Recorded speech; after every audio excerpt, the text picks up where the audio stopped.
কাউকে কোনো কার্ড দেওয়ার প্রতিশ্রুতি দেবে না জামায়াতে ইসলামী। ২,০০০ টাকা দিয়ে কিছু হয় না, এমন মন্তব্য দলটির আমির শফিকুর রহমানের। তিনি বলেন, সন্ত্রাস চাঁদাবাজি থেকে নিজের লোকজনকে যারা বিরত রাখতে পারবে তারাই আগামীর বাংলাদেশ গড়বে।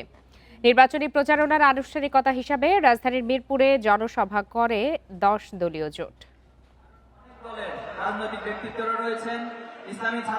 বৃহস্পতিবার দুপুর থেকেই মিরপুর আদর্শ স্কুলে জামায়াতে ইসলামী ও তার জোট শরিকদের সমর্থকেরা আসতে থাকেন।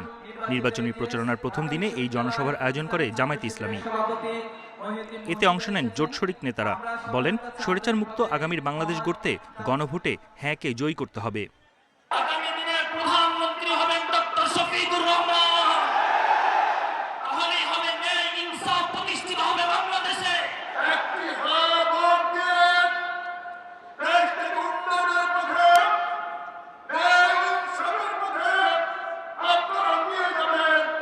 নির্বাচন সুষ্ঠু করার বিকল্প নেই উল্লেখ করে এনসিপির আহ্বায়ক বলেন, বাংলাদেশের বিরুদ্ধে ষড়যন্ত্র চলমান।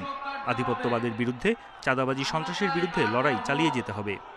বস্তিবাসীকে ঢাকা শহরে আজ পর্যন্ত যারা ফ্ল্যাট দেওয়ার অঙ্গীকার করেছে তারা বস্তি উচ্ছেদের পরিকল্পনা করেছে।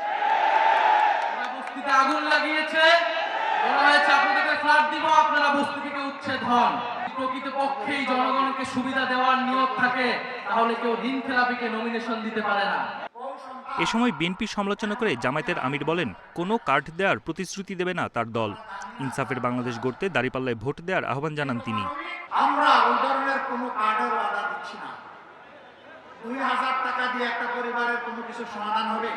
যারা নিজেদের দলের লোকদেরকে চাঁদাবাজি, দখল বাণিজ্য, মামলাবাজি, দুর্নীতি, সন্ত্রাস, পাথর মেরে লোক হত্যা, গাড়ি চাপা দিয়ে লোক হত্যা, এগুলো থেকে নিজের কর্মীকে যারা বিরত রাখতে পারবে, আশা করি আগামীর বাংলাদেশ তারা জনগণকে উপহার দিতে পারবে।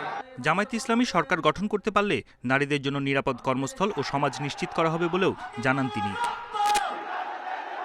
বন ইবনে কামাল, ইন্ডিপেন্ডেন্ট নিউজ, ঢাকা।